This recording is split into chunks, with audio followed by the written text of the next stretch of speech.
അമ്മായിമ്മയും മരുമകനും തമ്മിൽ അടുപ്പമുണ്ടാകുന്നത് ഈ ലോകത്തിലെ ആദ്യത്തെ കാര്യമൊന്നുമല്ല. എന്നാലും അസാധാരണമാം വിധം ചില അടിയൊഴുക്കുകളുണ്ടെങ്കിലോ അങ്ങനെ കേൾക്കാത്തൊരു കഥയാണ് ഇന്ന് നീന പറയുന്നത്. മാഡം, എൻ്റെ പേര് നീന. എൻ്റെ വിവാഹം കഴിഞ്ഞിട്ട് 3 വർഷമായി. ഹസ്ബൻഡ് സ്വകാര്യ സ്ഥാപനത്തിലാണ് വർക്ക് ചെയ്യുന്നത്. ഞങ്ങൾക്ക് കുട്ടികളിതുവരെ ആയിട്ടില്ല. ഞാനും ജോലി ചെയ്യുന്നുണ്ട്. വലിയൊരു ഫാക്ടറിയിലെ അക്കൗണ്ടിങ് സെഷനിലാണ് ഞാൻ വർക്ക് ചെയ്യുന്നത്. പണ്ട് തൊട്ടേ നല്ല സാലറി ഉണ്ട്. അതൊരു സ്ഥിര നിയമനവുമാണ്. അതുകൊണ്ട് തന്നെ എനിക്ക് ആ ജോലി വിട്ടിട്ട് ഭർത്താവിൻ്റെ നാട്ടിലേക്ക് പോകാൻ യാതൊരു താല്പര്യമില്ലായിരുന്നു. ഭർത്താവ് അവസാനം എന്നോട് പറഞ്ഞു, സാരമില്ല, നീ നിൻ്റെ വീട്ടിൽ തന്നെ തുടർന്നു, അമ്മ തനിച്ചല്ലേ ഉള്ളൂ, ഞാൻ ഇങ്ങോട്ട് വന്നോളാമെന്ന്. ഞാൻ ഒറ്റ മോളായിരുന്നു. എൻ്റെ അച്ഛനും ഒരു കമ്പനിയിലാണ് വർക്ക് ചെയ്തത്. 2 വർഷത്തിന് മുമ്പ് അച്ഛൻ പെട്ടെന്ന് മരിച്ചു പോവുകയായിരുന്നു. അതിൻ്റെ ആനുകൂല്യങ്ങളൊക്കെ നല്ലപോലെ കിട്ടി. അതുകൊണ്ടാണ് അമ്മ ജീവിക്കുന്നത്. പിന്നെ എൻ്റെ കല്യാണം നടത്തിയതും ആ പണം കൊണ്ടാണ്. എന്തായാലും എൻ്റെ വീട്ടിൽ നിന്നുകൊണ്ട് ഭർത്താവിന് എന്നും അങ്ങോട്ടും ഇങ്ങോട്ടും പോയി വരാൻ പറ്റില്ല. അതുകൊണ്ട് അദ്ദേഹം കുറച്ച് നാൾ കഴിഞ്ഞപ്പോഴേക്കും ശനിയും ഞായറും അല്ലെങ്കിൽ വെള്ളിയാഴ്ച വൈകുന്നേരം വരും. പിന്നെ തിങ്കളാഴ്ച രാവിലെ പോകും. അങ്ങനെയാണ് ഞാൻ ഫുൾ ടൈം എൻ്റെ വീട്ടിലും കാണും. വേറൊരു കാര്യം, ആദ്യം തൊട്ടേ എൻ്റെ അമ്മയമ്മയും ഞാനും കൂടി ഒട്ടും ചേരില്ല. ആ വീട്ടിൽ നിന്നാലും ശരിയാകില്ലെന്ന് എനിക്ക് തോന്നുകയും ചെയ്തു. അങ്ങനെ ഒരു അഡ്ജസ്റ്റ്മെൻറ്റ് ജീവിതമാണ് ഞാൻ നയിക്കുന്നത്. ഭർത്താവിന് എന്നോട് നല്ല സ്നേഹമുണ്ട്. വേറെ പ്രശ്നങ്ങളൊന്നുമില്ല. പക്ഷേ ഭർത്താവിൻ്റെ വീട്ടുകാരുമായിട്ട് എനിക്ക് സഹകരിച്ച് പോകാനേ പറ്റുന്നില്ല. ഈ ജോലി ഉള്ളത് കൊണ്ട് എനിക്ക് എൻ്റെ സ്വന്തം വീട്ടിൽ നിൽക്കാൻ പറ്റി എന്ന് എപ്പോഴും ഓർക്കും. പക്ഷേ ഭർത്താവ് എല്ലാ ദിവസവും അടുത്തില്ലാത്തതിൽ എനിക്ക് വലിയ വിഷമമുണ്ട്. കാര്യം, സൗന്ദര്യമുള്ള ഒരാളെ കണ്ടുകൊണ്ടാണല്ലോ ഞാനും കല്യാണത്തിന് സമ്മതിച്ചത്. അപ്പോൾ എന്നുമെന്നും ഭർത്താവ് എൻ്റെ അടുത്ത് വേണമെന്ന് എനിക്ക് വലിയ ആഗ്രഹമാണ്. പക്ഷേ അത് നടക്കില്ല. അതുകൊണ്ട് തന്നെ ഭർത്താവ് വരുന്ന രാത്രിക്ക് വേണ്ടി ഞാൻ കാത്തിരിക്കും.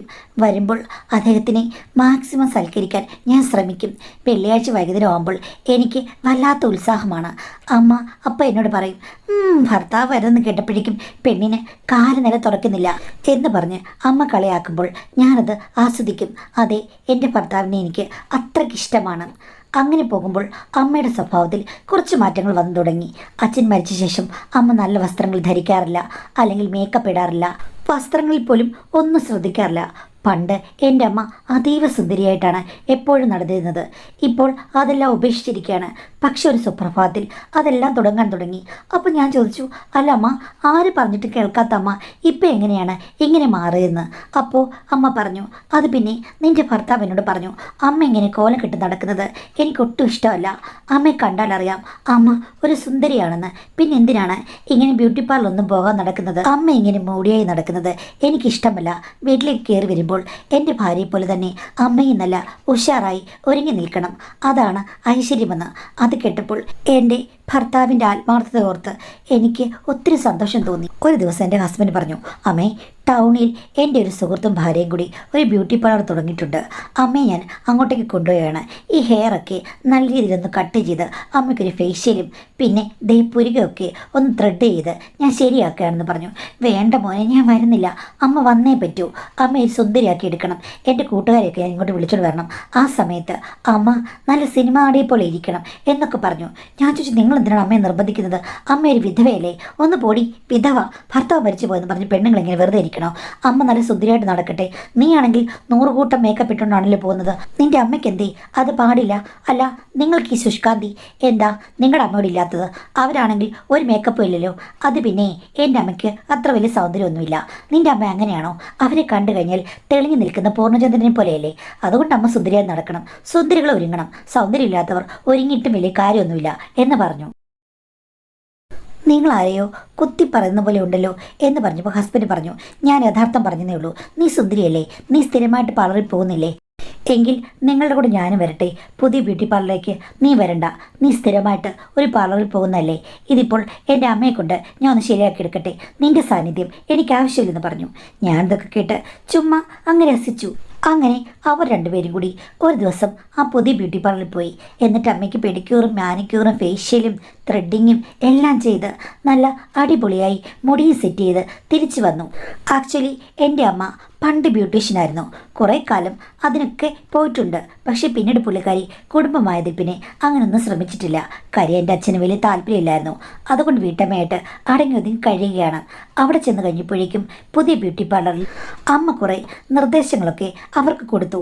അവർ ആകെ ഇമ്പ്രസ്സായി. അമ്മ വേണമെങ്കിൽ അവിടെ ജോലി ചെയ്തോട്ടെ എന്ന് പോലും അവർ പറഞ്ഞു. പുതുതായി സ്പാ കൂടി അവരവിടെ ആഡ് ചെയ്യുന്നുണ്ട്. അമ്മയ്ക്കാണെങ്കിൽ മസാജിങ് ഒക്കെ അറിയുകയും ചെയ്യാം. പക്ഷേ അമ്മയ്ക്ക് ആ ജോലിയിൽ താല്പര്യമില്ലെന്ന് പറഞ്ഞിട്ടാണ് അമ്മ പോകുന്നത്. പക്ഷേ എൻ്റെ ഹസ്ബൻഡ് നിർബന്ധിക്കുകയാണ്. അതിനെന്താ അമ്മേ, ഫീമെയിൽസിൻ്റെ സെക്ഷനിലല്ലേ അമ്മ പോകുന്നത്? അമ്മയ്ക്ക് സ്പാ അറിയാം, മസാജിങ്ങുകളും മറ്റു ടെക്നിക്കുകളും ഒക്കെ അമ്മ പഠിച്ചിട്ടുള്ളതാണെന്നല്ലേ പറഞ്ഞത്. അമ്മയ്ക്ക് പോയി ജോലി ചെയ്താൽ എന്താ, ചെറുപ്പമായിട്ടിരിക്കുകയും ചെയ്യാം. ഒന്നാമത് എനിക്ക് നല്ല പ്രായമായില്ലേ മോനെ. അപ്പോൾ എൻ്റെ ഹസ്ബൻഡ് പറയുകയാണ്, അതിനെന്താ അമ്മേ, പ്രായമുള്ള ആൾക്കാർക്കല്ലേ എക്സ്പീരിയൻസ് കൂടുതൽ. ശരിക്കും പറഞ്ഞാൽ ചില സീനിയർ ബ്യൂട്ടീഷ്യൻസ് ഒക്കെ അല്ലേ ഇപ്പോൾ ഇവിടെ മികച്ചു നിൽക്കുന്നത്. അമ്മ അവിടെ പോയി സ്പായിൽ ജോയിൻ ചെയ്യൂ, അവർ നല്ല പേയ്മെൻറ്റ് തരും. ഞാൻ ചോദിച്ചു, പിന്നെ ഈ കളവന്മാരെയൊക്കെ എടുക്കുന്നത് നല്ല ചെറുപ്പക്കാരി പെണ്ണുങ്ങൾ അവിടെ അല്ലേ, നിങ്ങൾ എന്തിനാണ് അമ്മയെ നിർബന്ധിക്കുന്നത്? ഒന്ന് പോടി, എക്സ്പീരിയൻസ് ആണ് കഴിവെന്ന് ഞാൻ പറഞ്ഞല്ലോ. നീ വെറുതെ ഇതിൽ ഇടം കൊല്ലണ്ട. അമ്മ ആക്റ്റീവായിട്ടിരിക്കട്ടെ, പൊതുധാരയിൽ അമ്മ വരട്ടെ. എങ്കിൽ പിന്നെ നിങ്ങൾ അമ്മയെ കൊണ്ടുപോയി വല്ല രാഷ്ട്രീയ പ്രസ്ഥാനത്തിലും ചേർത്ത് വിടൂ. അതൊക്കെ ചേർക്കുവടി. ഞങ്ങൾ രണ്ടുപേരും കൂടെ ഇവിടെ ഒരു കലക്ക് കലക്കും അല്ലേ അമ്മേ എന്ന് പറഞ്ഞ് എൻ്റെ ഭർത്താവ് അമ്മയെ ചേർത്ത് പിടിച്ചു. അമിതമായ സ്നേഹം എനിക്കത്ര ഇഷ്ടപ്പെട്ടില്ല. ഓവർ ആക്ടിങ്ങും ഓവർ ഡ്രാമയുമാണെന്ന് എനിക്ക് തോന്നി. എന്തൊക്കെയോ സംശയങ്ങൾ എൻ്റെ ഉള്ളിൽ പുകയാൻ തുടങ്ങി. പക്ഷേ എൻ്റെ അമ്മയുടെ മുഖഭാവം കണ്ടപ്പോൾ അമ്മയ്ക്കിതിൽ ഒരു റോളുമില്ലെന്ന് തോന്നി. എല്ലാം എൻ്റെ ഭർത്താവ് ഇനിഷ്യേറ്റ് ചെയ്യുന്നതാണ്. അമ്മ ഒരു നിസ്സംഗമായ മട്ടിൽ ഓ എനിക്ക് താല്പര്യം മോനെ, വയ്യ എന്ന് പറഞ്ഞിരിക്കുകയാണ്. പക്ഷേ ഭർത്താവ് അങ്ങ് പുഷ് ചെയ്യുകയാണ്. ഇതിനൊന്നും ആവശ്യമില്ല, അമ്മ അവിടെ കാണാൻ സമാധാനമായി കഴിഞ്ഞു പോട്ടെ എന്ന് പറഞ്ഞപ്പോഴേക്കും നീ ഒന്ന് മാറിക്കേ, നിനക്കെന്താ കുഴപ്പം എന്നുള്ള രീതിയിൽ എന്നെ ക്രിട്ടിസൈസ് ചെയ്യുകയാണ്. പിന്നെയും പറഞ്ഞു കഴിഞ്ഞാൽ വഴക്കും ഉടക്കുമാകും. ഭർത്താവിനോട് നല്ല സ്നേഹവും പരിഗണനയും പിന്നെ മറ്റു പല കാര്യങ്ങളിലും എനിക്ക് ഓക്കെയുമാണ്. പെട്ടെന്ന് പിണങ്ങി അതെല്ലാം നിന്ന് പോയി കഴിഞ്ഞു കഴിഞ്ഞാൽ എൻ്റെ കാര്യം അവതാളത്തിലാകും. അതുകൊണ്ട് കൂടുതൽ ഉടക്കാൻ പോയില്ല. ഒരുപക്ഷെ ഭർത്താവിന് സ്വന്തം അമ്മയേക്കാൾ വിശ്വാസം അമ്മായിമ്മയായിരിക്കാം. അതിൻ്റെ ഒരു റെസ്പെക്റ്റ് വശം കൂടിയായിരിക്കാം എന്ന് വിചാരിച്ച് സമാധാനിച്ചു. എല്ലായ്പ്പോഴും നമ്മൾ വിചാരിക്കുന്ന പോലെ കാര്യങ്ങൾ നടക്കണമെന്നില്ലല്ലോ. അതുകൊണ്ട് കൂടുതൽ ഉടക്കാൻ പോയില്ല. അപ്പോഴേക്കും അമ്മ പിന്നീട് സമ്മതിച്ചു. ആ നിനക്കിഷ്ടമാണെങ്കിൽ ഞാൻ പോകാം അമ്മേ, സ്പായ്ക്ക് മറ്റു കാര്യങ്ങൾക്കൊക്കെ അമ്മ 10 മണിയാകുമ്പോൾ പോയാൽ മതി. പിന്നെ ഒരു 5 മണിയാകുമ്പോഴേക്ക് അമ്മ തിരിച്ചു വരികയും ചെയ്യാം. നല്ല സാലറിയും കിട്ടും. അമ്മയ്ക്ക് തായ് മസാജൊക്കെ അറിയില്ലേ അമ്മേ? അമ്മ അവിടെ ചെന്ന് അവരോട് വീമ്പിളക്കുന്നത് കണ്ടപ്പോഴാണ് അവർ ചെല്ലാൻ പറഞ്ഞെന്ന് പറഞ്ഞു. അമ്മയ്ക്ക് തായ് മസാജ് അറിയാമോ എന്ന് ചോദിച്ചപ്പോൾ അമ്മ പറഞ്ഞു, പിന്നെ അറിയാമല്ലോ. എന്നിട്ട് അമ്മ എനിക്ക് വേണ്ടിയിട്ട് അങ്ങനെയുള്ള മസാജുകളൊന്നും ചെയ്തു തരുന്നത് കണ്ടിട്ടില്ലല്ലോ. ആ നിനക്കന്ന് ഓർമ്മ കാണില്ല മോളെ. എൻ്റെ ചെറുപ്പത്തിൽ എല്ലാ മസാജും ഞാൻ ചെയ്തിട്ടുണ്ട്. പിന്നെ നിൻ്റെ അച്ഛന് ഒട്ടും ഇഷ്ടമില്ലായിരുന്നു. കല്യാണം കഴിഞ്ഞപ്പോൾ പുള്ളി പറഞ്ഞത് അവധി ദിവസങ്ങളിൽ നമുക്ക് കറങ്ങാൻ പോകണം, നീ ജോലിക്കൊന്നും പോകണ്ട. അതുകൊണ്ട് ഞങ്ങൾ പലപ്പോഴും നല്ല യാത്രയിലായിരുന്നു. കല്യാണം കഴിഞ്ഞ ശേഷം ഞങ്ങൾ എവിടൊക്കെ പോയി എവിടൊക്കെ തങ്ങിയെന്ന് പറയാൻ പറ്റില്ല. അദ്ദേഹം മരിക്കുന്നതിന് 3 ദിവസത്തിന് മുമ്പ് വരെ ഞങ്ങൾ എവിടൊക്കെ പോയെന്ന് നിനക്കറിയില്ലേടി. പക്ഷേ ഈ പോകുന്നിടത്ത് അപൂർവം ചില സമയത്തല്ലേ നിങ്ങൾ എന്നെ കൊണ്ടുപോകാറുള്ളൂ. നീയല്ലേടി 5ാം ക്ലാസ് മുതലേ വലിയ റെസിഡൻഷ്യൽ സ്കൂളിൽ നിന്ന് പഠിക്കണമെന്ന് ഞങ്ങളോട് പറഞ്ഞത്? അങ്ങനെയല്ലേ നിന്നെ അവിടെ കൊണ്ടാക്കിയത്? നീ സ്കൂളിലല്ലായിരുന്നു. അപ്പോൾ ഞങ്ങൾ രണ്ടുപേരും കൂടി കറങ്ങി നടന്നു. പക്ഷേ പഠിത്തം കഴിഞ്ഞ് ഇവിടെ വന്നപ്പോഴും നിങ്ങൾ ഒറ്റയ്ക്കാണല്ലോ ടൂർ പോകുന്നത്. അപ്പോഴേക്കും നിനക്ക് പ്രായപൂർത്തിയായില്ലേ? നിനക്ക് സ്വന്തം ഇഷ്ടപ്രകാരം എവിടെ വേണമെങ്കിലും ടൂർ പോകരുതോ? എന്നാലും ഒറ്റ മോളേ ഉള്ളൂ. എന്നെ കൊണ്ട് നിങ്ങൾക്ക് പോകാമായിരുന്നു. നിങ്ങളെപ്പോഴും എന്നെ കുഞ്ഞുമ്മയുടെ വീട്ടിലാക്കിയിട്ടാണ് കറങ്ങാൻ പോകുന്നത്. അതിന് നിനക്കെന്താടി? ആവശ്യത്തിന് പണം നിൻ്റെ കുഞ്ഞുമ്മയുടെ കൈ കൊടുത്തിട്ടല്ലേ പോകുന്നത്? അവർ നിന്നെയും കൊണ്ട് എവിടെയെല്ലാം പോയിട്ടുണ്ട്. നിനക്ക് എന്താ പ്രശ്നം? അതൊക്കെ ശരി, എന്നാലും നിങ്ങൾ കൊണ്ടുപോയില്ലല്ലോ. ആ അതൊക്കെ എങ്ങനെയാണ്? ഭാര്യയും ഭർത്താവും നല്ല സ്നേഹത്തിലാണെങ്കിൽ അതും അതിനപ്പുറവും നടക്കും. നിനക്ക് നിൻ്റെ ഭർത്താവിന് ജോലിയുണ്ട്, 2 പേരുടെ കയ്യിൽ ഇഷ്ടംപോലെ പണമുണ്ട്. ഇനി നിങ്ങൾ തമ്മിൽ ഒരു കാര്യം ചെയ്യേ, ലോകം മുഴുവൻ അങ്ങ് സഞ്ചരിക്കേ. ഓ അമ്മയെപ്പോലെ എനിക്കങ്ങനെ പണം കളയാൻ വയ്യ യാത്രകൾക്ക് വേണ്ടിയിട്ട്. എടീ ഇതാണ് എല്ലാം കൂടി ഒന്നിച്ച് ആർക്കും കിട്ടില്ല. നിൻ്റെ അച്ഛന് യാതൊരു പിശുക്കും ഇല്ലായിരുന്നു. അദ്ദേഹം എന്നെ എല്ലായിടത്തും കൊണ്ടുപോകുമായിരുന്നു. നീ കൂടെ വന്നു കഴിഞ്ഞാൽ തലവേദനയാണെന്ന് പണ്ടേ പുള്ളിക്കറിയാം എന്ന് പറഞ്ഞ് അമ്മ എന്നെ കളിയാക്കി. എന്തായാലും ഭർത്താവിൻ്റെ നിർബന്ധപ്രകാരം അമ്മ സ്പായിൽ ജോലിക്ക് പോകാൻ തുടങ്ങി. 10 മണി തൊട്ട് 5 മണി വരെയൊക്കെ നിൽക്കും. അല്ലെങ്കിൽ ഉച്ചയ്ക്ക് പോയിട്ട് 7 മണി വരെ വരും. ഫ്ലെക്സിബിൾ ടൈമിംഗ് ആണ്. ചിലപ്പോൾ പോകില്ല, അവർ വിളിക്കുമ്പോൾ മാത്രമേ പോകുള്ളൂ. അപ്പം ഞാൻ ചോദിക്കും, എന്താ അവർ വിളിക്കുമ്പോൾ മാത്രം പോകുന്നേ? അങ്ങനെ ചെന്നാൽ മതി എന്ന് പറഞ്ഞു മോളെ. ഞാൻ മസാജിങ്ങും ബോഡി പോളിഷിങ്ങും ഒക്കെ അല്ലേ ചെയ്യുന്നത്. അങ്ങനെയുള്ള ക്ലയൻറ്റ്സ് വിളിക്കുമ്പോഴേ ഞാൻ പോകുന്നുള്ളൂ എന്ന് പറഞ്ഞു. ഓക്കെ എന്ന് ഞാനും പറഞ്ഞു.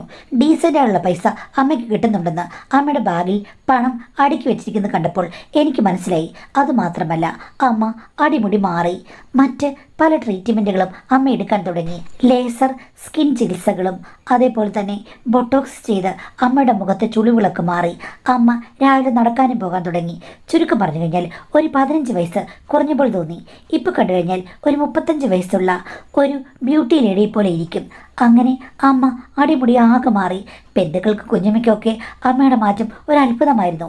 ഒരു വട്ടം കുഞ്ഞു വന്നപ്പോഴേക്കും നീ ഇപ്പോൾ കണ്ടു കഴിഞ്ഞാൽ സിനിമ നടിയെ പോലെയുണ്ട് എന്ന് പറഞ്ഞപ്പോഴേക്കും അമ്മ അവിടെ കിടന്ന് തുള്ളിച്ചാടി. നിങ്ങളാണോ ചേച്ചി, ഞാനാണോ അനിയത്തി എന്ന് ചോദിച്ചാൽ ഞാൻ ചേച്ചിയാണെന്ന് പറയാമെന്ന് കുഞ്ഞമ്മ പറഞ്ഞതോടുകൂടി എല്ലാ കാര്യങ്ങളും അമ്മയ്ക്ക് ഓക്കെ ആയി. അമ്മ പിന്നീട് കണ്ടോടി എൻ്റെ സൗന്ദര്യത്തിന് ഇപ്പോഴും മതിപ്പുണ്ട്, നീ മൊത്തം പുട്ടിയാണ് മോളെ എന്നൊക്കെ പറഞ്ഞ് കളിയാക്കുകയും ചെയ്യും. ഞങ്ങൾ തമ്മിലുള്ള സംഭാഷണത്തിൽ എൻ്റെ ഭർത്താവ് ഇടപെടില്ല.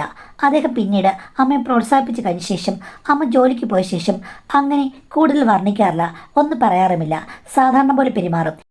ശരിക്കും എൻ്റെ ഭർത്താവ് അമ്മയെ ഒന്ന് ഉഷാറാക്കാൻ വേണ്ടിയിട്ടാണ് ഈ കാര്യങ്ങളൊക്കെ പറഞ്ഞത്. അല്ലാതെ ഞാൻ വിചാരിക്കുന്ന പോലെ എന്തെങ്കിലും തെറ്റായ വശങ്ങൾ അതിനില്ലല്ലോ എന്ന് ഞാൻ തിരിച്ചറിഞ്ഞു കഴിഞ്ഞപ്പോഴേക്കും ഒത്തിരി സന്തോഷം തോന്നി. പക്ഷേ ആ സന്തോഷം അധികകാലം നീണ്ടു നിന്നില്ല. കാര്യം ഒരു ദിവസം എൻ്റെ ഭർത്താവിൻ്റെ മൊബൈലിൽ എന്തോ ഒരു മെസ്സേജ് വന്നു. സേവ് ചെയ്ത ഒരു നമ്പറിൽ നിന്നാണ്. ജിത്തു എന്ന് കാണിക്കുന്നു. ഞാനത് എടുത്ത് വായിച്ചു നോക്കിക്കഴിഞ്ഞപ്പോഴേക്കും ഹായ്, ഇന്ന് തൻ്റെ അമ്മായിയമ്മ പാർലറിൽ കാണുമോ, ഇന്ന് ഫ്രീ ആണോ എന്ന് ചോദിക്കുന്നു. അല്ല, ഈ ജിത്തു എന്തിനാണ് എൻ്റെ അമ്മയെ പാർലറിൽ അന്വേഷിക്കുന്നത്? അവിടെ ഫീമെയിൽ സെക്ഷനിലാണല്ലോ അമ്മ വർക്ക് ചെയ്യുന്നത്, ഇങ്ങൾക്ക് എന്ത് കാര്യം? അപ്പോഴേക്കും ഞാൻ മറുപടി ഒന്നും കൊടുത്തില്ല. എന്താ മാഷേ, ബിസിയാണോ? കഴിഞ്ഞ വട്ടം താൻ പറഞ്ഞത് കേട്ടാണ് ഞാൻ പോയത്. അപൂർവമായ ഒരനുഭവമായിരുന്നു കേട്ടോ. തൻ്റെ അമ്മായിമ്മ ഇത്രയും മിടുക്കിയാണെന്ന് ഞാൻ വിചാരിച്ചില്ല. മാഷേ, ആ പാർലറിൽ മാത്രമേ പറ്റുകയുള്ളൂ, വേറൊരു ടൂറൊക്കെ ഒന്ന് അറേഞ്ച് ചെയ്ത് കഴിഞ്ഞ് കഴിഞ്ഞാൽ ആൻറ്റി ഞങ്ങളുടെ കൂടെ കൂടുമോ എന്ന് ചോദിക്കുന്നു. അത് കേട്ടപ്പോൾ ഞാൻ ഞെട്ടിപ്പോയി. അല്ല, എന്നാ പാർലറിൽ പോയത്? അത് താൻ കഴിഞ്ഞ ആഴ്ച വിളിച്ച് പറഞ്ഞില്ലേ? അതിൻ്റെ പിറ്റേ ദിവസം തന്നെ ഞാൻ പോയി. മസാജിന് 3000 രൂപയാണ് ചോദിച്ചത്. പക്ഷേ അത് ഉണ്ടാക്കിയ ഇമ്പാക്റ്റ് ചെറുതല്ലല്ലോ. അതുകൊണ്ടാണ് ഞാൻ ആൻറ്റി ഞങ്ങളുടെ ഗ്രൂപ്പിലേക്ക് ഒന്ന് ക്ഷണിച്ചത്. ഓക്കെ, ഞാൻ ചോദിക്കട്ടെ എന്ന് പറഞ്ഞിട്ട് മറുപടി കൊടുത്ത് പെട്ടെന്ന് ഞാൻ മുഴുവൻ മെസ്സേജ് ഡിലീറ്റ് ചെയ്തു. എന്തോ എവിടെയോ ഒരു പ്രശ്നമുള്ളതുപോലെ എനിക്ക് തോന്നി. പക്ഷേ ഡയറക്റ്റ് ചോദിച്ചു കഴിഞ്ഞാൽ രണ്ടുപേരും സമ്മതിക്കില്ല. എങ്ങനെയാണ് ഇത് കണ്ടുപിടിക്കുക? ഞാൻ ഉദ്ദേശിച്ച കാര്യങ്ങളാണോ ഇവിടെ നടക്കുന്നത്? എനിക്ക് ആ കൂടെ വെപ്രാളവും പരവേശവുമായി. മിക്കവാറും നമ്മുടെ സംശയങ്ങളാണല്ലോ നമ്മളെ ഓരോ കാര്യങ്ങൾക്ക് പ്രേരിപ്പിക്കുന്നത്. അമ്മയുടെ മൊബൈൽ നേരത്തെ സാധാരണ മൊബൈലായിരുന്നു, എന്ന് വെച്ചാൽ ടച്ച് ഫോണൊക്കെ തന്നെയാണ്. എങ്കിലും ഇപ്പോൾ അമ്മ പോയി 3-4 മാസം കഴിഞ്ഞപ്പോൾ തന്നെ 80,000-ഓളം രൂപ വിലയുള്ള ഒരു ഫോൺ വാങ്ങിയിട്ടുണ്ട്.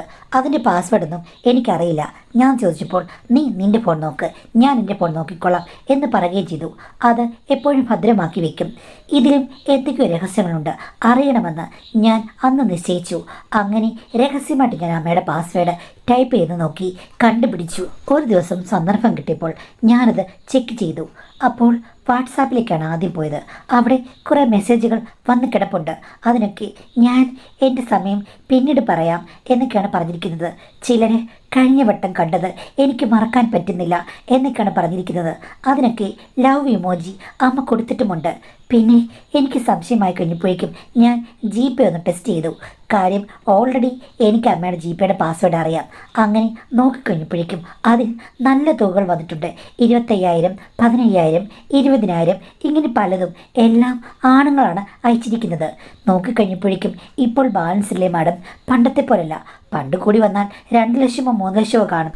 പക്ഷേ ഇപ്പോൾ ആ അക്കൗണ്ടിൽ ഏകദേശം 8.5 ലക്ഷം രൂപയുണ്ട്. അത് കണ്ട് ഞാൻ ശരിക്കും ഞെട്ടിത്തിരിച്ചു പോയി. ഒരു സ്പായിൽ ജോലിക്ക് പോയി കഴിഞ്ഞാൽ 20,000 രൂപ കൊടുത്തേക്കുമായിരിക്കാം. അതിൽ കൂടുതൽ എങ്ങനെ കിട്ടാനാണ്? എല്ലാം കൂടി ചേർത്ത് വായിച്ചു കഴിഞ്ഞപ്പോഴേക്കും ഇത് മറ്റൊരു തരികട പരിപാടിയാണ്. ഇതൊക്കെ അമ്മയും എൻ്റെ ഭർത്താവും അറിഞ്ഞുകൊണ്ട് ചെയ്യുന്നതാണ്. ഇതിൻ്റെ വഴികൾ എന്താണെന്ന് മാത്രം മനസ്സിലാക്കുന്നില്ല. ഇവരോട് 2 പേരോട് ചോദിച്ചു കഴിഞ്ഞാൽ ഇത് പറയുമോ? 2 പേരെയും വിശ്വസിക്കാൻ പറ്റാത്ത ആൾക്കാരാണെന്ന് തോന്നിക്കഴിഞ്ഞപ്പോഴേക്കും എനിക്ക് വല്ലാത്ത നിരാശയായി. എങ്കിലും ഇതൊക്കെ ഒന്ന് വെളിവാകുന്നതുവരെ സംയമനത്തോടുകൂടി നിൽക്കണം എന്ന് ഞാൻ തീരുമാനിച്ചു. ഭർത്താവിനോടും അതേപോലെ അമ്മയോടും ഞാൻ കൂടുതൽ തരളതയായി നല്ല സ്നേഹത്തോടുകൂടി പെരുമാറാൻ തുടങ്ങി. അമ്മയെ സപ്പോർട്ട് ചെയ്യാൻ തുടങ്ങി.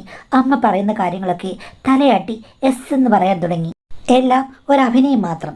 ഒരു ദിവസം ഹസ്ബൻഡ് എന്നോട് ദേഷ്യത്തോടുകൂടി ചോദിച്ചു, നിനക്ക് എൻ്റെ മൊബൈലിൻ്റെ പാസ്വേഡ് അറിയില്ലേ? ആ അറിയാം. നീ എനിക്കൊന്നൊരു മെസ്സേജിന് റിപ്ലൈ ചെയ്തായിരുന്നോ എന്ന് ചോദിച്ചു. ഞാൻ പറഞ്ഞു ചെയ്തു. എന്നിട്ട് നീ അത് ഡിലീറ്റ് ചെയ്തോ? ഞാൻ പറഞ്ഞു ചെയ്തു. നീ എന്ത് തോന്നിയാസായി കാണിക്കുന്നത്? മറ്റൊരാളുടെ മൊബൈൽ എടുത്ത് അവരുടെ ഡീലിങ്സിൽ നീയാണോ മെസ്സേജ് അയക്കേണ്ടത്?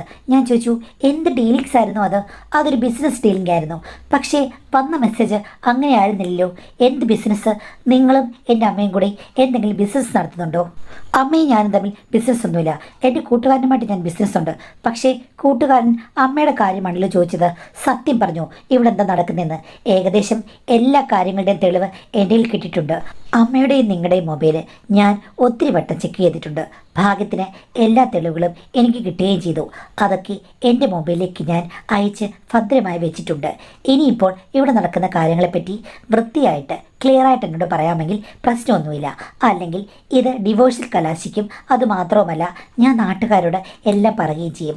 അമ്മായിമ്മയും മരുമകനും കുടുങ്ങുകയും ചെയ്യും. അതുകൊണ്ട് സത്യസന്ധമായ കാര്യങ്ങൾ നിങ്ങൾ എന്നോട് പറഞ്ഞായിരിക്കും നല്ലത്. ഇവിടെ നടക്കുന്നത് സ്പായല്ലെന്നും മറ്റെന്ത് ബിസിനസ്സാണെന്നും എനിക്ക് മനസ്സിലായി. നിങ്ങൾ എന്തിനാണ് ഇത്രയും വൃത്തികെട്ട ഒരു പരിപാടിക്ക് കൂട്ടി നിൽക്കുന്നതെന്നും എനിക്ക് മനസ്സിലാകുന്നില്ല എന്നു പറഞ്ഞ് ഞാൻ നന്നായി ദേഷ്യപ്പെട്ടു. വിവാഹമോചനം മാത്രമേ ഉള്ളൂ ഇനി ബാക്കി എന്ന് പറഞ്ഞായിരുന്നു എൻ്റെ വജ്രായുധം. എന്താണെങ്കിലും ഭർത്താവിൻ്റെ വായിൽ നിന്ന് എനിക്കത് കേൾക്കണം. കൈയോടെ പിടിക്കപ്പെട്ടു എന്നറിഞ്ഞപ്പോഴേക്കും ഹസ്ബൻഡ് എന്നോട് പറഞ്ഞു, അലറാതിരിക്കെ, ഞാൻ എല്ലാ കാര്യങ്ങളും നിന്നോട് പറയാം. എൻ്റെ ഭർത്താവ് പറഞ്ഞ കാര്യങ്ങൾ കേട്ട് ഞാൻ ഞെട്ടിപ്പോയി. അതായത് എൻ്റെ അമ്മ പണ്ട് ഒരു ബ്യൂട്ടീഷ്യനായിരുന്നു. അതുപോലെ മസാജിങ്ങും ആയുർവേദ മസാജിങ്ങും ഒക്കെ ചെറിയ ചെറിയ കോഴ്സുകളായിട്ട് പഠിച്ചിട്ടുണ്ട്. അമ്മ കുറേ നാൾ വർക്ക് ചെയ്തിട്ടുമുണ്ട്. കല്യാണം കഴിഞ്ഞപ്പോൾ അച്ഛൻ വേണ്ടാന്ന് പറഞ്ഞു അമ്മ പോയില്ല. കല്യാണം കഴിഞ്ഞ് ഏകദേശം 3 വർഷത്തോളം അവർ അവരുടെ തറവാട്ട് വീട്ടിലായിരുന്നു താമസിച്ചുകൊണ്ടിരുന്നത്.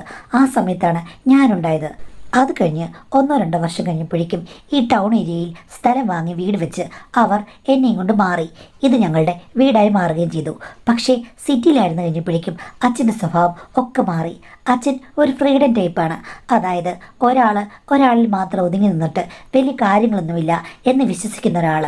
അമ്മയ്ക്കും പണ്ടേ ഇത്തിരി നല്ല ഇളക്കമുള്ള സ്വഭാവമായതുകൊണ്ട് അച്ഛൻ പറഞ്ഞത് അമ്മയും അംഗീകരിച്ചു. അങ്ങനെ അവർ രണ്ടുപേരും അങ്ങോട്ടും ഇങ്ങോട്ടും പരസ്പര സഹകരണത്തോടു കൂടിയാണ് പല കാര്യങ്ങൾക്കും മുന്നോട്ട് പോയത്. അപ്പോഴാണ് അച്ഛന് വേറെ ഐഡിയ തോന്നിയത്. അമ്മ ഇത്രയും സുന്ദരിയാണല്ലോ, അതുകൊണ്ട് തന്നെ ഇങ്ങനെയുള്ള ജീവിതത്തിൽ പല ഓപ്ഷൻസും വേറെയുണ്ട്. പണം ധാരാളമായി വരുമല്ലോ. അങ്ങനെയാണ് അച്ഛൻ്റെ വിചിത്ര സ്വഭാവങ്ങൾ അവിടെ സ്റ്റാർട്ട് ചെയ്തത്. കാര്യം, ഈ ഭാര്യയ്ക്കും ഭർത്താവിനും ഇടയിലേക്ക് അവിവാഹിതരായ 30 വയസ്സിന് താഴെയുള്ള ആളുകൾക്ക് കടന്നു വരാം. ഭർത്താവ് അവിടെ ഒരു കണ്ടു രസിക്കുന്ന നിരീക്ഷകനായിരിക്കും. ഇടയ്ക്ക് ചെറിയ സഹായങ്ങളും അവിടെ ഉണ്ടാകും. അപ്പോൾ അങ്ങനെയുള്ള കാര്യങ്ങൾക്ക് പണ്ടേ ഡിമാൻഡുണ്ട്. ഇപ്പോൾ അതൊരു ഫാഷനായി മാറിയിരിക്കുകയാണല്ലോ. പലർക്കും അത് കേൾക്കുമ്പോൾ തന്നെ ഹാലിളകും. എത്ര പണം വേണമെങ്കിലും മുടക്കാൻ തയ്യാറാണ്. എന്തിനും തയ്യാറാകുന്ന ദമ്പതികൾ എപ്പോഴും ഫേമസ് ആകുമല്ലോ. അതുപോലെ തന്നെ പെട്ടെന്ന് ഇവരുടെ ഐഡിയ വലിയ വലിയ ആളുകൾക്കിടയിലും അതേപോലെ തേടി നടക്കുന്ന ആളുകൾക്കിടയിലും ഹിറ്റായി. അങ്ങനെ ഇവരുടെ യാത്രകളെല്ലാം അതിനു വേണ്ടിയിട്ടായിരുന്നു. ഇവിടുന്ന് ദൂരെ പോകും. വേറെ ടൂറാണെന്ന് പറഞ്ഞാണ് പോകുന്നത്. അവിടെ ഒരു നഗരത്തിൽ ചെന്ന് കഴിഞ്ഞാൽ പിന്നെ അന്ന് 2 ദിവസം 3 ദിവസം അല്ലെങ്കിൽ ഒരാഴ്ച എന്ന് വെച്ചു. ആ സമയത്ത് മാക്സിമം മീറ്റപ്പുകൾ ഉണ്ടാക്കും. അതിൽ കൂടി ക്യാഷും മാക്സിമം. അത് സമ്പാദിച്ചുകൊണ്ട് തന്നെയാണ് ഞങ്ങൾക്ക് ഇത്രയും സമ്പാദ്യം പിന്നെയും ഉണ്ടായതെന്ന് കേട്ട് കഴിഞ്ഞപ്പോഴേക്കും ശരിക്കും ഞാൻ ഞെട്ടിപ്പോയി. ആക്ച്വലി എൻ്റെ അച്ഛൻ്റെ മരണശേഷം കിട്ടിയ പൈസയിലൊന്നും തൊട്ടിട്ട് പോലുമില്ല. അതിനു മുമ്പ് തന്നെ എന്നെ കെട്ടിക്കാനുള്ളതിൽ കൂടുതൽ പണം എല്ലാം സേവിഡായിരുന്നു. ചുരുക്കം പറഞ്ഞു കഴിഞ്ഞാൽ മകളായ ഞാൻ അറിയാതെ അവിടെ തകൃതിയായ ചില കാര്യങ്ങൾ നടന്നുകൊണ്ടിരിക്കുകയായിരുന്നു. പക്ഷേ എൻ്റെ ഭർത്താവിന് ഇതൊക്കെ എങ്ങനെ അറിയാം എന്ന് ചോദിച്ചപ്പോഴാണ് ഭർത്താവ് ഇപ്പോഴത്തെ കാര്യങ്ങൾ പറഞ്ഞത്. അതായത് ഹസ്ബൻഡിൻ്റെ 25ാമത്തെ വയസ്സിൽ ഒരു സോഷ്യൽ മീഡിയ ചാറ്റിൽ ആൻറ്റി വന്നപ്പോഴാണ് ആൻറ്റി പറഞ്ഞത്, ഇങ്ങനെയൊക്കെയുള്ള കാര്യങ്ങളുണ്ട്, ഞാനും എൻ്റെ ഹസ്ബൻഡോടുണ്ട്, നിനക്ക് വരാം, പക്ഷേ പേയ്മെൻറ്റ് ഇത്രയാണ്. ഇവിടെ വന്നു കഴിഞ്ഞ് കഴിഞ്ഞാൽ ഒരു റിസോർട്ട് പോലെയാണ്. എൻ്റെ ഹസ്ബൻഡ് മേൽനോട്ടമുണ്ടാകും. ഹസ്ബൻഡ് മേൽനോട്ടമില്ലാതെ ഈ കാര്യം നടക്കില്ല. കാര്യം അദ്ദേഹത്തിന് അതിഷ്ടമാണ്. അതുകൊണ്ടാണ് ഈ ഒരു അവസരം ഉണ്ടായത്. ഹസ്ബൻഡ് എപ്പോഴും കൂടെ കാണും. അങ്ങനെ എല്ലാവരും ചേർന്നായിരിക്കും അവിടെ മാമാങ്കം എന്ന് പറഞ്ഞു. അത് കേട്ടപ്പോൾ ഹസ്ബൻഡ് പേടിയായെങ്കിലും പിന്നീട് ആൻറ്റി ഉറപ്പ് നൽകി. അങ്ങനെയാണ് ഹസ്ബൻഡ് പറഞ്ഞ പേയ്മെൻറ്റ് കൊടുത്തിട്ട് അവരെല്ലാവരും കൂടി കോയമ്പത്തൂർ വെച്ച് കണ്ടത്. പക്ഷേ അവരുടെ പേയ്മെൻറ്റ് മൂലം ഒരു വട്ടം മാത്രമേ ഹസ്ബൻഡിനെ കാണാൻ പറ്റിയുള്ളൂ. എൻ്റെ കല്യാണാലോചന യാദൃശ്ചികമായി വന്നതാണ് കേട്ടോ. പക്ഷേ കണ്ടു കഴിഞ്ഞപ്പോഴേക്കും അമ്മയ്ക്കും മരുമകനും മനസ്സിലായി ഞങ്ങൾ പഴയ സുഹൃത്തുക്കളും ദോസ്തുക്കളുമാണല്ലോ. അങ്ങനെ അവർക്കിടയിലുള്ള ഒരു ചർച്ചയുണ്ടായി. കൺഫ്യൂഷൻ മാറ്റി. നമ്മൾ ഒരു കുടുംബത്തിലായി കഴിഞ്ഞാൽ നമ്മൾക്ക് പഴയതിനേക്കാൾ എല്ലാ കാര്യങ്ങളും ഓക്കെ ആകാം. അച്ഛൻ പോയെങ്കിൽ പോട്ടെ, അച്ഛൻ പോയത് കൊണ്ട് അമ്മ ഇനാക്റ്റീവായി ഇരിക്കുകയല്ലേ, അതൊക്കെ റെഡിയാക്കി എടുക്കാം എന്ന് മരുമകൻ പറഞ്ഞപ്പോഴേക്കും അമ്മ കല്യാണത്തിന് സമ്മതിച്ചു. അങ്ങനെ അമ്മയുടെ ജീവിതം എൻ്റെ കല്യാണം കഴിഞ്ഞപ്പോൾ മുതൽ മാറാനും തുടങ്ങി. ഇതാണ് യഥാർത്ഥമെന്ന് ഭർത്താവ് എന്നോട് പറഞ്ഞു. ഈ കഥകൾ ഏകദേശം ഞാൻ ഊഹിച്ചതാണെങ്കിലും ഇങ്ങനെയൊരു വ്യാഖ്യാനം ഇതിനുണ്ടാകുമെന്ന് ഞാൻ സ്വപ്നത്തിൽ പോലും വിചാരിച്ചില്ല. പിന്നെ മരുമകൻ വന്നപ്പോൾ പഴയ ആ ബന്ധമോർത്ത് ഇനിയിപ്പം നമുക്കെല്ലാവർക്കും കൂടി അങ്ങ് മുന്നോട്ട് പോകാമെന്ന് വിചാരിച്ചെങ്കിലും മരുമകൻ സ്വന്തം ഭർത്താവിനെ പോലെ തന്നെയാണ് പെരുമാറിയത്. അമ്മയെ നിർബന്ധിച്ചു. എന്തിനാമ്മേ അമ്മ ഇത്രയും നല്ല വരുമാനം അങ്ങ് നഷ്ടപ്പെടുത്തുന്നത്? നമുക്ക് ഇനിയും വരുമാനം വേണ്ടേ? അതുകൊണ്ട് സ്പാ എന്ന് പറയുന്ന ഒന്നിലേക്ക് അമ്മയെ കൊണ്ടുപോയി. അയാളുടെ സുഹൃത്തിന് ഇതെല്ലാം അറിയാം, സുഹൃത്തിൻ്റെ ഭാര്യയ്ക്കും അറിയാം. അവിടെ നടക്കുന്നത് എല്ലാ സ്പാ തന്നെയാണെന്ന് ചോദിച്ചു കഴിഞ്ഞാൽ അവിടെ ഒരു ക്ലയൻറ്റ് മീറ്റിംഗ് സ്പോട്ടാണ്. അവിടെ വെച്ച് കരവിരുതുകൾ മനസ്സിലാക്കി കഴിഞ്ഞ ശേഷമാണ് പിന്നീട് അവർക്ക് പല ഓഫറുകളും കിട്ടുന്നത്. കാലം മാറുമ്പോൾ കോലം മാറണമല്ലോ. ഇപ്പം അമ്മയ്ക്ക് മരുമേൻ്റെ കൂടെ എപ്പോഴും ഇറങ്ങിപ്പോകാൻ പറ്റില്ല, ഒരു ജോലിയൊക്കെ വേണം. ആ ജോലി എന്നുള്ള ലേബലിലാണ് ഇവിടെ സ്പായ്ക്ക് കയറിയത്. ചുരുക്കം പറഞ്ഞു കഴിഞ്ഞാൽ അവിടെ വന്ന ആളുകളെ കാണുന്നുണ്ട്. അത് കഴിഞ്ഞ ശേഷം ഭർത്താവ് കൂടുതൽ കർമ്മനിരതനായി. അമ്മായിയമ്മയോട് തോളോട് തോൾ ചേർന്ന് അദ്ദേഹം ഒത്തിരി വിപുലപ്പെടുത്താൻ സഹായിച്ചു. ചുരുക്കം പറഞ്ഞാൽ രണ്ട് കള്ളന്മാർ ഒന്നിച്ചു ചേർന്ന് കഴിഞ്ഞപ്പോഴേക്കും കാര്യങ്ങൾ തകൃതിയായി നടന്നു. ഇതെല്ലാം അറിഞ്ഞ് ഞാൻ ഞെട്ടി അമ്മയോട് ചോദിച്ചപ്പോൾ അമ്മ പറഞ്ഞു, അങ്ങനെ പല കാര്യങ്ങളും ഇവിടെ നടക്കും. എൻ്റെ മരുമകൻ എനിക്ക് കൂട്ടുള്ളിടത്തോളം കാലം ഞാൻ ഇനിയും ഇങ്ങനെ തന്നെയായിരിക്കും. നീ നിൻ്റെ പാട് നോക്ക്. നിങ്ങൾ തമ്മിൽ ഇപ്പോഴും ഇങ്ങനെയൊക്കെ ഉണ്ടോ എന്ന് ചോദിച്ചു കഴിഞ്ഞപ്പോഴേക്കും അമ്മ പൊട്ടിച്ചിരിക്കുകയാണ്. പിന്നെ ഇത്രയും കാര്യങ്ങൾ തകൃതിയായി നടന്നു കഴിഞ്ഞാൽ ഞങ്ങൾക്കിടയിൽ ലൈവായുള്ള ഒരു സ്നേഹമില്ലെന്ന് നിന്നോട് ആര് പറഞ്ഞു? എൻ്റെ മരുമകനോട് ചോദിച്ചു നോക്ക്. നിന്നേക്കാൾ 100 മടങ്ങ് മിടിക്കുക ഞാനെന്ന് പണ്ട് വർഷങ്ങൾക്ക് മുമ്പ് അവനറിയാം. അവൻ എൻ്റെ കുഞ്ഞാടല്ലേ എന്ന് പറഞ്ഞ് അമ്മ നിസ്സാരവൽക്കരിച്ചു. ഞാൻ ഒത്തിരി എതിർത്തു. പക്ഷേ എല്ലാം പറഞ്ഞു കഴിഞ്ഞപ്പോഴേക്കും അവർ കൂട്ടം ചേർന്നു. ആരോട് വേണമെങ്കിലും പറഞ്ഞു, ഒരു പ്രശ്നമില്ല. അന്ന് തൊട്ട് നിനക്ക് ഭർത്താവും കാണില്ല, അമ്മയും കാണില്ല. ഞങ്ങൾ രണ്ടുപേരും കൂടി എവിടെയെങ്കിലും പോയി സുഖമായി ജീവിക്കും. നീ ഒറ്റയ്ക്ക് നിനക്ക് ഇഷ്ടമുള്ളൊരു പുരുഷനെ കണ്ടെത്തി താമസിക്കൂ എന്നുള്ള മട്ടിലാണ് രണ്ടുപേരും പറഞ്ഞത്. ആക്ച്വലി എൻ്റെ എല്ലാ അമ്പുകളുടെയും മുനയൊടിഞ്ഞിരിക്കുകയാണ്. ഇപ്പോൾ ഹസ്ബൻഡ് എന്നെ മൈൻഡ് ചെയ്യില്ല. അവരുടെ കാര്യം നോക്കിയാണ് ജീവിക്കുന്നത്. എൻ്റെ കൺമുന്നിൽ വെച്ചിട്ട് കാണാൻ പാടില്ലാത്ത പല കാര്യങ്ങളും കാണുന്നുണ്ട്. ഞാൻ ചോദിച്ചപ്പോൾ ഹസ്ബൻഡ് പറഞ്ഞു, ഇനിയിപ്പോൾ ഞങ്ങളുടെ കൂട്ടത്തിൽ ചേർന്ന് അങ്ങ് പോവുക. നിൻ്റെ അച്ഛനും നിൻ്റെ അമ്മയും തമ്മിൽ എത്ര നല്ല കോർഡിനേഷനായിരുന്നു. ആ മനസ്സിൽ നിനക്കും കാണും. അങ്ങനെ വിചാരിച്ചു കഴിഞ്ഞാൽ ഇവിടം സ്വർഗമാണ് എന്ന് കരുതി നമുക്കങ്ങ് പോകാം എന്നാണ് ഹസ്ബൻഡ് പറഞ്ഞത്. അമ്മയും അതുപോലെ തന്നെ. എൻ്റെ എതിർപ്പുകളൊന്നും ഇവിടെ ഫലമാകുന്നില്ല മാഡം. ഞാൻ ഇനി എന്താണ് ചെയ്യേണ്ടത്? ഈ വിവാഹ ജീവിതം എനിക്ക് ആവശ്യമുണ്ടോ? അമ്മയും ഭർത്താവിനെ പിരിഞ്ഞു പോയി കഴിഞ്ഞാൽ എനിക്ക് പറയത്തക്ക ഒരു ബന്ധുക്കളുമില്ല. അതുകൊണ്ട് നല്ല പേടിയുമുണ്ട്. എന്തായാലും എല്ലാ സ്ത്രീകളും ഇതൊക്കെ സഹിച്ച് വീട്ടിൽ നിൽക്കണം. അല്ലെങ്കിൽ അമ്മയുടെയും ഭർത്താവിൻ്റെയും ഒക്കെ ഇത്തരം കാര്യങ്ങൾ കണ്ടിട്ട് ഓക്കെ കുഴപ്പമില്ല സാരമില്ലെന്ന് പറഞ്ഞിട്ട് നടക്കാൻ എത്ര പെണ്ണുങ്ങളെ കൊണ്ട് കഴിയും? ഒരിക്കലും അത് കഴിയുമെന്ന് എനിക്ക് തോന്നുന്നില്ല. അപ്പോൾ അവർ അവരുടെ ബന്ധത്തിൽ സ്ട്രോങ് ആയിട്ട് നിൽക്കുകയാണെങ്കിൽ നിങ്ങൾക്കൊരിക്കൽ പോലും അവരെ പിടിച്ചു വലിച്ചു കൊണ്ടുവരാനോ മാറ്റിയെടുക്കാനോ ഒന്നും പറ്റില്ല. അവിടെ ഇപ്പം ആരെ എവിടെ പോയെന്ന് പറഞ്ഞാലും അത് മാറുമെന്ന് എനിക്ക് തോന്നുന്നില്ല. നിങ്ങൾക്ക് ആത്മാഭിമാനമുണ്ടെങ്കിൽ, നിങ്ങൾക്ക് ഈ ബന്ധം വേണ്ടാന്നുണ്ടെങ്കിൽ നിങ്ങൾ അവിടെ നിന്ന് താമസം മാറിയോ ലേഡീസ് ഹോസ്റ്റലിലോ മറ്റോ താമസിച്ച് നിങ്ങൾ അധ്വാനിച്ച് സ്വന്തമായി ജീവിക്കുക. അല്ലാതെ നമുക്കിപ്പം അവരുടെ കൂടെ നിങ്ങളും ചേരൂ എന്ന് പറയാൻ പറ്റില്ല. കാര്യം നിങ്ങൾക്കത് ഇഷ്ടമില്ലെങ്കിൽ എങ്ങനെയാണ് പറയുക? ചിലപ്പോൾ ജീവിതം അഡ്ജസ്റ്റ് ചെയ്യുന്നവരുണ്ടായിരിക്കാം. പക്ഷേ നിങ്ങൾക്ക് അഡ്ജസ്റ്റ് ചെയ്യാൻ പറ്റുന്നില്ല, ഇതാണ് നിങ്ങളുടെ പ്രശ്നമെങ്കിൽ നിങ്ങൾ തീർച്ചയായിട്ടും ഈ ബന്ധത്തിൽ നിന്ന് പിന്മാറിയേ പറ്റുകയുള്ളൂ. സ്വയം ജീവിക്കാനുള്ള കഴിവ് ആർജിച്ചെടുക്കണം. അല്ലാതെ നമ്മളിപ്പോൾ ആരെ കുറ്റം പറഞ്ഞിട്ട് കാര്യമില്ല. എന്നോട് പറഞ്ഞാലോ അല്ലെങ്കിൽ മനഃശാസ്ത്രജ്ഞനോട് പറഞ്ഞാലോ ആരോട് പറഞ്ഞാലും നാട്ടുകാരോട് പറഞ്ഞാലും അവർ മാറുമെന്ന് നമുക്കറിയാൻ പറ്റില്ല. അപ്പോൾ ഇത്തരം സ്ട്രോങ് ആയിട്ടുള്ള പ്രത്യേക സ്വഭാവമുള്ളവരെ മാറ്റിയെടുക്കാനും നമുക്ക് പറ്റില്ല. ഒന്നുകിൽ നമ്മൾ ഒഴിഞ്ഞു പോകുക, അല്ലെങ്കിൽ ഈ പറഞ്ഞതുപോലെ കണ്ടില്ല നടിക്കുക, അല്ലെങ്കിൽ അവരുടെ കൂടെ കൂടുക. പക്ഷേ നന്നായി നടക്കുന്ന ഒരാളോട് തെറ്റായ വഴി കൂടെ പോകാൻ പറയാൻ ആർക്കും അവകാശവുമില്ല, അധികാരവുമില്ല. അതുകൊണ്ടാണ് നമുക്കൊരിക്കലും പറയാൻ പറ്റില്ല. നിങ്ങൾക്ക് ധൈര്യം വേണം. ഇഷ്ടമില്ലാത്ത ജീവിതമാണെങ്കിൽ എന്തിനാണ് അതിങ്ങനെ കടിച്ചു തൂങ്ങി കിടക്കുന്നത്? നിങ്ങളെ മാത്രം സ്നേഹിക്കുന്ന ഉടായ്പില്ലാത്ത ഒരാളില്ലെന്ന് ആര് പറഞ്ഞു?